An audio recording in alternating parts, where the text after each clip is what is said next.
Hey, what's up, guys? So, I know you guys all expecting Laura, but Laura's, taking the day off to go see her family. So you guys get me today. All right. So what we're doing today is we're out inspecting one of the properties. We had somebody that started yesterday, so we always like to make it a point to get out and check their jobs. Well, we were actually making a point to get out and check everyone's jobs. So we try to strategically assign jobs where there aren't high interference or whatever, or there's not like a significant urgency, so that that will give us time to get in those units and check them adequately and fix any deficiencies that we have and give cleaners any feedbacks. Most of the time when I'm out there, if it's small minor things, we'll fix it ourselves. So you guys get to join me today as I already walked this unit, so there's quite a couple of things that needs to be fixed. So you guys get to follow me and watch me fix this unit up.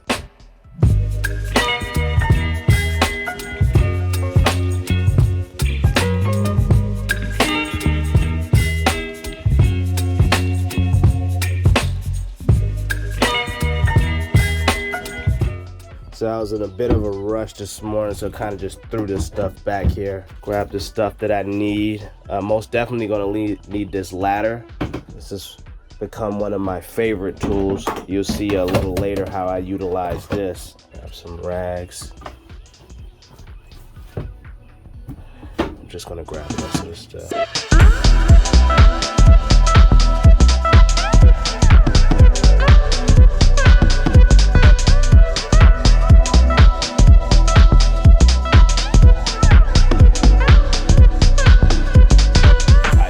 Especially rough day for us because got 4 people that's out sick and still got other jobs to do and projects and stuff, so decided to come out and not help out. So usually when I find this many discrepancies, I make the cleaner come back, but it was just too much, so we just had too much stuff to get done today, so just thought I'd just tackle it myself. All right, so when we bring on cleaners or cleaners that work for our company, when we bring them on board, we require them to already be at a certain skill level or threshold prior to coming on. So they have to have experience in this industry, in this field, and know how to do most of the tasks that's being asked of them. So if there's an instance or a scenario where we have a cleaner that comes on board and they miss a few things, and we just kind of train them up on our ways to do things and give them a little bit of feedback so they get better. But if they come on board and they're significantly behind the curve as far as the quality that we need them to provide, or be able to perform at the level we need to perform, then we tend to send that cleaner on the way, suggest that they go back and get some more experience or get some, hone in on their skills, and then give them a probationary period in which they can come back on and try again at a later date. It's usually 3 to 6 months, depending on how much work we identify that the cleaner needs before they can come on board with us. So this is one of those scenarios in which we identify that the cleaner maybe needs some additional, a little bit more experience before they can come on board with us. All right, so now I'm in the bathroom, and you can see one of the things I check when I'm in the bathroom, I pull out all the drawers and the cabinets, and you have lots of people that say like, yeah, I have cleaning experience, and they'll be referring to the experience that they have cleaning their houses. But we do the things that most people don't do when they clean their houses on day-to-day. So these are things that you want to look for unless you're doing this professionally, because just being honest, like when you clean your own home, you don't do everything that's on the list that we provide. One of those things is deep detail inside the cabinets and drawers. That's usually a telltale sign. So when we clean, we do what we call the top down method. So we start at the top and then we work our way down to the bottom of the room. So that's dusting high, knocking things off, high dust, cobwebs, light fixtures and stuff like that, and then work our way down. So that way, like once you clean off a countertop and stuff like that, you're not getting dust and dirt on those surfaces that you already cleaned. So if you look here, telltale signs that the person hasn't stopped. As you can see, we start up. You see where the cleaner missed the vent. You gotta look really hard on this chandelier, but it's supposed to hand wipe this. and you can tell that the cleaner didn't touch that. Cleaner usually, some of the newer inexperienced cleaners, they usually do the eye test, and these are things that they're not really looking at. You watching this video, just go in your house and look up, and you notice all the dust and stuff up there. It's another one, and then I start working my way down. See that these blinds have, angle the camera, has some buildup, it's a little dirty. Now this is probably the biggest discrepancy, is the shower. There's a stand-up shower. So you hate for, the client or one of their clients to get in the home and they go to take a shower and they step in there and they see, all this dirt and stuff built up on the bottom of the shower. It doesn't appear that she polished the shower nozzle, not the shower nozzle, whatever you call this thing. I'm losing my words right now. Look on the outside and the seal. And if you look really closely on the shower door, you can see some of the stuff that's the person assigned to this job did a really poor job. And this is why we try to get out there, and especially with the newer people, and check these jobs before the client gets out there. Because last thing we want is for the first time the client sees the job after we got out of here, for it to look like that. So we're gonna go in there and we're gonna fix that. We're gonna start this bathroom and then I'll show you the rest of the home as I progressively go through. But I'm gonna start on this bathroom right now. Now while I work on the other side of the bathroom, I'm gonna just go ahead and start spraying some mold and mildew remover on there and let it sit.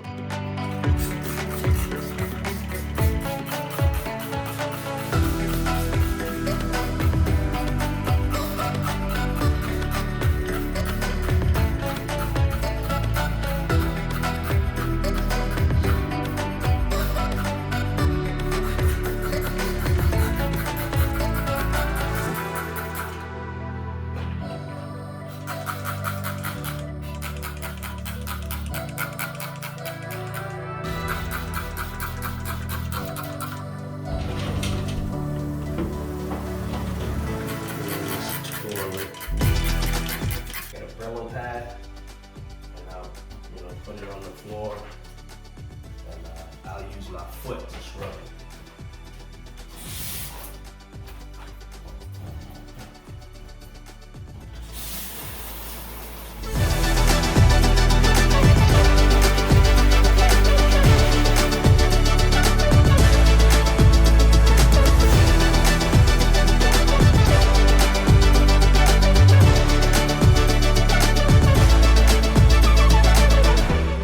I got to rinse the shower. I got the shower running while also simultaneously helping to get a lot of this.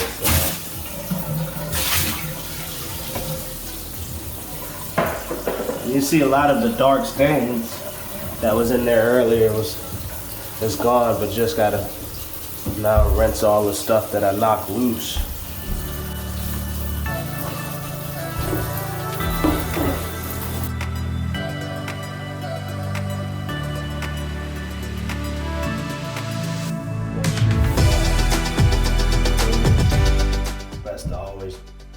Dry it. You don't want the shower to appear used when they see it. I find that a microfiber rag works best. It grabs all the stuff that's stuck behind. See, like this? Oh, I already grabbed it. There's a piece of hair on it. Yeah, see like this hair right here? You can't see the hair. See that hair? You can't see that hair. But anyway, yeah. And I'm gonna dry the entire shower. And that's how you keep the doors from squeaking as well. Getting all the water.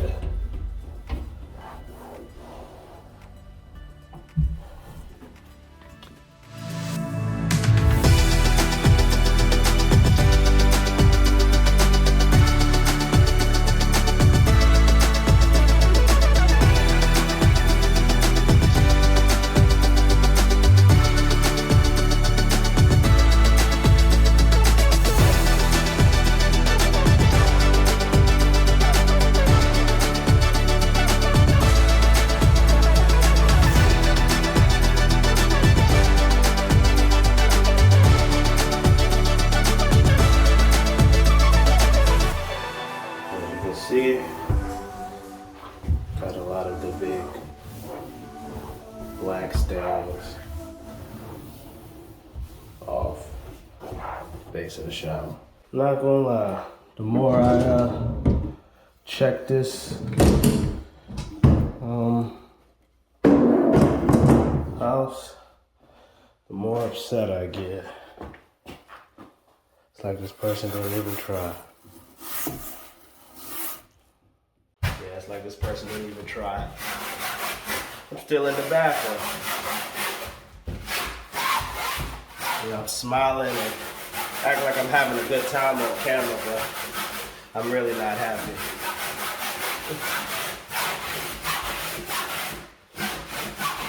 A big mistake that a lot of some of the more novice cleaners make is in their preparation.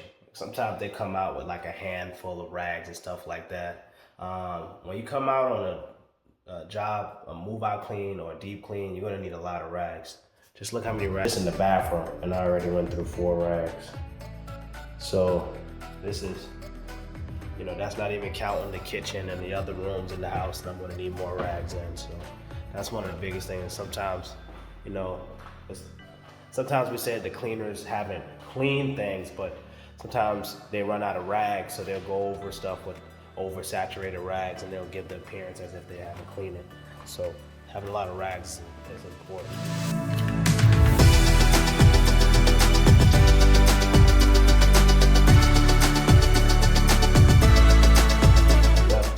Really left gum on the table.